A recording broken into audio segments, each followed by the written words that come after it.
Hello বন্ধুরা, তোমরা কেমন আছো? আশা করি ভালো আছো। আমরাও অনেক অনেক ভালো আছি। গত রাতে তোমাদের দাদাভাই মানে আমার বর এসে বললো তোমাদের এক জায়গায় নিয়ে যাব। তো দেখতে থাকো তোমরা আমরা কোথায় যাচ্ছি। সকালবেলা উঠে সাজুগুজু করে চলে এলাম বাপের বাড়িতে। বাপের বাড়িতে আমাদের এই গাড়ি থাকে, আমাদের বাড়িতে জায়গা নেই, তো বাপের বাড়িতে গাড়ি থাকে বলে এখানেই থেকেই যে কোনো জায়গায় আমরা যাই। এবার এই যে মা দরজায় তালা দিচ্ছে, যে আমার বড় মশাই কার সাথে কথা বলছে। আমরা সেজেগুজে উঠে গেলাম গাড়িতে। মেয়ে, ছেলে এবং আমি এবং আমার ড্রাইভার বরমশাই সবাই মিলে আমরা গাড়িতে উঠে গেলাম। ওদেরকে বললাম একটু হাই করে দাও, ওরাও তোমাদেরকে হাই করে দিচ্ছে। তো আমরা কোথায় যাচ্ছি তোমরা সবাই দেখতে থাকো। আশা করি জায়গাটা খুব ভালো লাগবে, আমাদের খুব ভালো লেগেছে, খুব সুন্দর জায়গা। তো দেখতে থাকো আমরা কোথায় যাচ্ছি। এই যাচ্ছি, দেখো রাস্তাটা কত সুন্দর, ভিউটা কত দারুণ। খুব রোদ্দুর এবং গরম ছিল, তো তবুও কত সুন্দর লাগছে এবং ঘুরতে কার না মন চায়। তো গরমের মধ্যে তো বেরিয়ে পড়লাম সবাই মিলে ঘুরতে। এই রাস্তাটা এত সুন্দর লাগছিলো এবং চড়তেও খুব ভালো লাগছিলো, তো তার জন্যই তোমাদের সাথে একটু শেয়ার করলাম।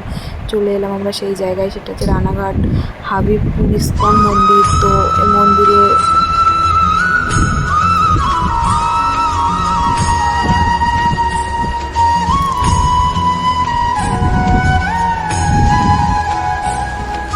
এসে দেখো আমরা সবাই মিলে প্রসাদের জন্য কুপন কেটে ফেললাম এবং কুপন নিয়ে আমরা চলে গেলাম প্রসাদের জায়গায়, যেখানে দুপুরে লাস্ট এসেছি প্রসাদ দিয়ে, মহাপ্রভুর প্রসাদ দিয়ে।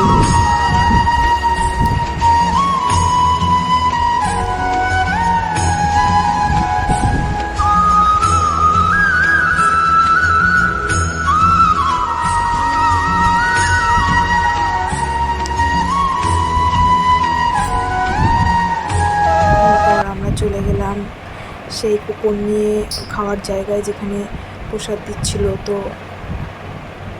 দেখো এখান থেকে আমরা কুপনটা কেটেছি। মন্দিরে পুরো সাইডটা দেখো কত সুন্দর, কত দারুণ এবং খুব শান্ত পরিবেশ, খুব মনোরম পরিবেশ, যেখানে গিয়ে আসতে ইচ্ছে করছিল না। আশা করি তোমাদেরও ভালো লাগবে, তোমরাও গিয়ে দেখতে পারো।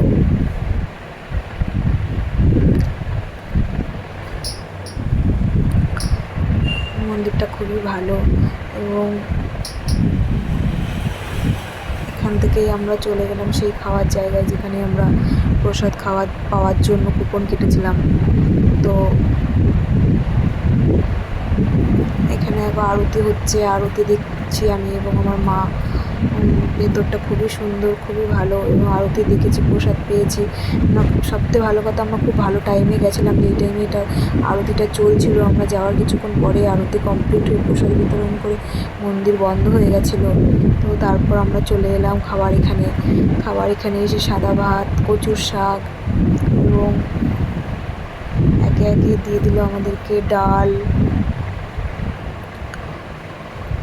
পটল আলুর তরকারি, মোচার তরকারি, তারপরে ইঁচড় তরকারি এবং লাস্টে চাটনি, পাঁপড় এবং পায়েস দিয়েছিল। তো প্রসাদটা খুবই সুন্দর এবং খুবই টেস্টি, আর মহাপ্রভুর প্রসাদ বলে কথা। তারপরে চলে এলাম আমরা আরেকটা মন্দিরে, আখাইপুর মন্দিরে। এই মন্দিরটা খুবই সুন্দর এবং এখানে এসে দেখতে পাই আমরা মন্দিরটা বন্ধ ছিল, যেহেতু দুপুর টাইমে এসেছিলাম। তো মন খারাপ করে চারিদিকটাই ভিউটা নিচ্ছিলাম তোমাদের জন্য। তো তারপর দেখলাম মন্দিরও খুলে দিয়েছে। মন্দিরের ভিতরে গিয়ে মন্দিরের ক্যামেরা ভিডিও করা নিষেধ আছে, তো যার জন্য ভালো করে আমরা তুলতে পারিনি কিছু। তবু তার মধ্যে থেকে তোমাদেরকে শেয়ার করবো বলে লুকিয়ে লুকিয়ে একটু তুলেছি। তো কেমন লাগলো বন্ধুরা তোমরা জানিও, এবং ভালো লাগলে চ্যানেলটাকে লাইক, কমেন্ট এবং সাবস্ক্রাইব করে দিও। এটাই আমার ফার্স্ট ব্লগ, আশা করি তোমাদের ভালো লাগবে এবং এরকম ভালো লাগলে আমি আবার কোনো না কোনো নতুন ভিডিও নিয়ে তোমাদের সামনে আবার উপস্থাপিত হব।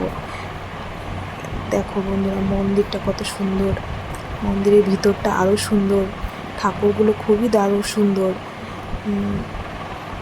তো দেখতে থাকো এবং ভালো লাগলে একটা লাইক, কমেন্ট এবং সাবস্ক্রাইব করে দিও চ্যানেলটাকে পরবর্তী ভিডিওর জন্য। ধন্যবাদ।